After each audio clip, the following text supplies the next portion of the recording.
O mar estava calmo demais. Calmo de um jeito que assustava. À distância, o navio de pesquisa oceânica Mariner 9 surgia como um monólito esquecido no horizonte. As luzes externas piscavam de forma irregular, como se lutassem para permanecer acesas. A bordo, Clara Rezende, oceanógrafa, observava o convés. Havia sido chamada às pressas após a equipe anterior desaparecer sem deixar vestígios.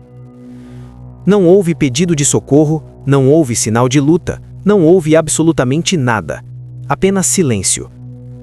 Clara respirou fundo enquanto subia a rampa metálica que rangia ao menor toque. O navio estava vazio. Cadeados abertos, portas entreabertas, cabos soltos balançando ao vento. E o mais estranho de tudo, o gerador estava ligado, mas nenhum equipamento funcionava. Ao entrar no corredor principal, Clara ouviu, pelo interfone desligado, algo que não deveria ser possível. Sussurros.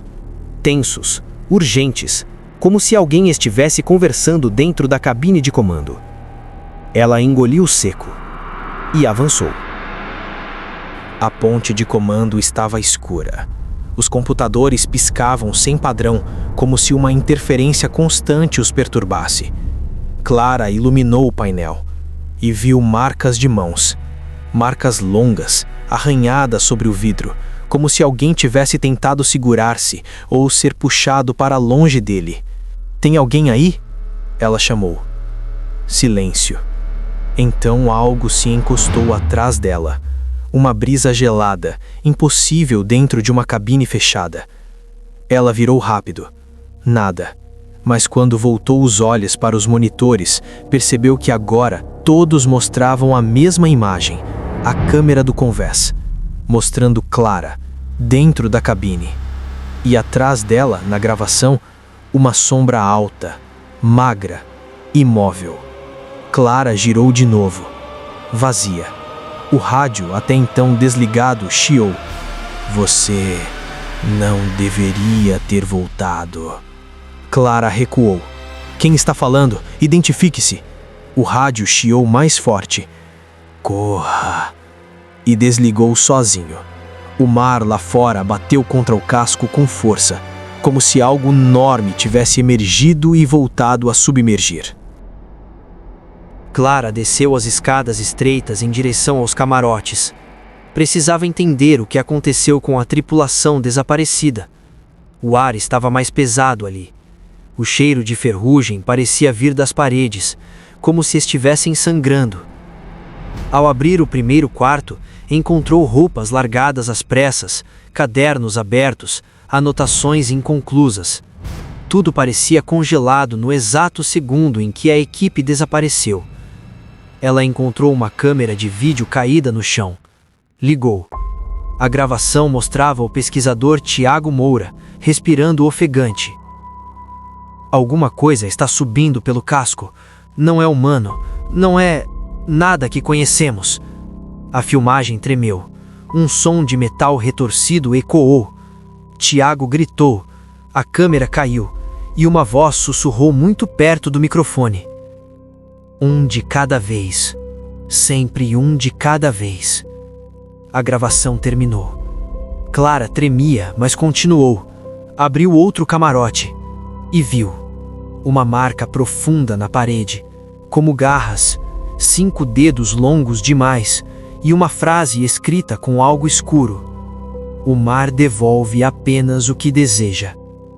Nesse instante, o navio balançou violentamente.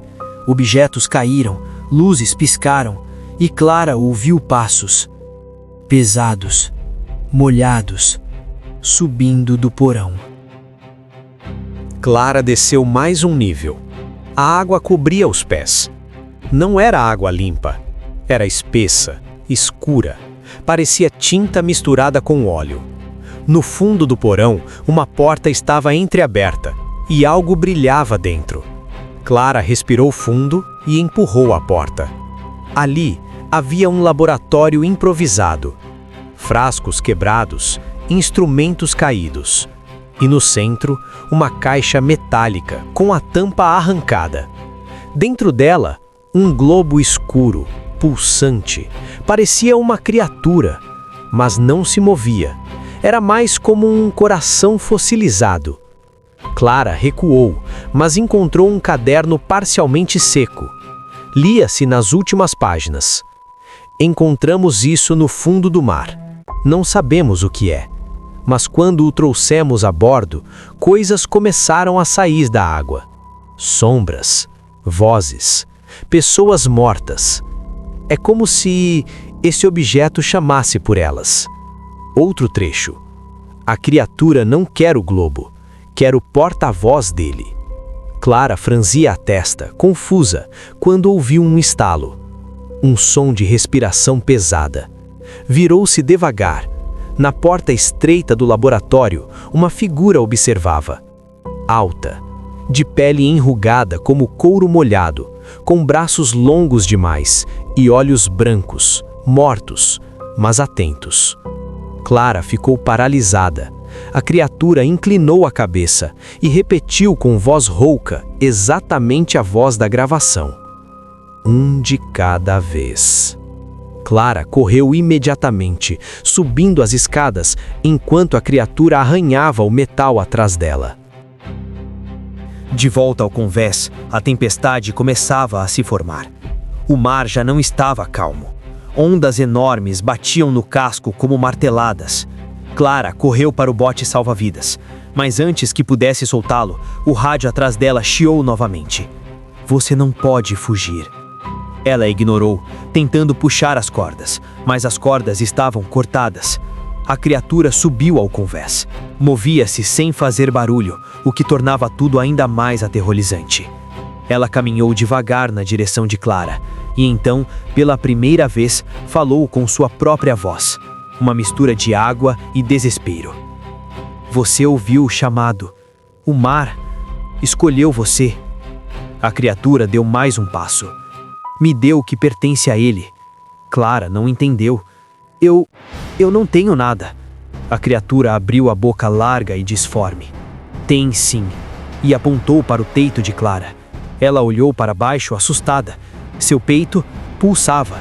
Algo dentro dela vibrava como o globo do laboratório. Naquele instante, Clara entendeu a verdade. O globo não era o objeto encontrado. Era um receptáculo vazio. O verdadeiro artefato estava dentro dela, desde o momento em que pisou no navio. O navio havia chamado Clara, não a equipe anterior. Quem desapareceu tentando impedi-lo de chamá-la. Ela engoliu seco, enquanto a criatura dizia: Você é a âncora. A tempestade estourou de vez. Raios cortavam o céu. Ondas gigantes balançavam o navio como se fosse um brinquedo. Clara correu para a cabine de comando, buscando qualquer forma de enviar um sinal de socorro, mesmo que já soubesse que não funcionaria. A criatura surgiu na porta, entrando devagar. O mar espera. Clara olhou ao redor. Nada para usar como arma, apenas o rádio quebrado. Ela o segurou com força. Por que eu? A criatura respondeu. Porque você é a única que pode libertá-lo. Nesse instante, o navio inclinou-se violentamente.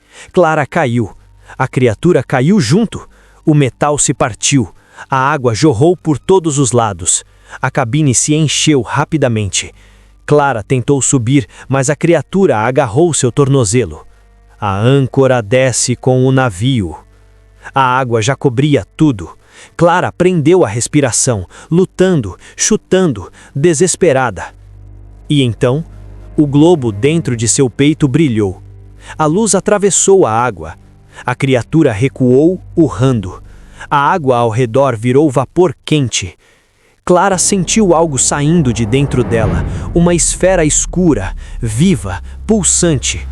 Flutuou diante dela e explodiu em fragmentos negros. Nesse instante, o navio inteiro tremeu, e silêncio absoluto tomou o mundo. Clara emergiu à superfície, sozinha, com o mar calmo novamente, como se nada tivesse acontecido. O Mariner 9 havia desaparecido, sem destroços, sem sobreviventes, sem rastros. Clara nadou, respirando fundo, aliviada, até ouvir, bem atrás de si, tum, tum, tum, como batidas metálicas. Ela virou-se e viu o navio, inteiro, sem danos, com as luzes acesas, flutuando na superfície, mas vazio, com uma silhueta na proa, de costas, parada, como se observasse o horizonte.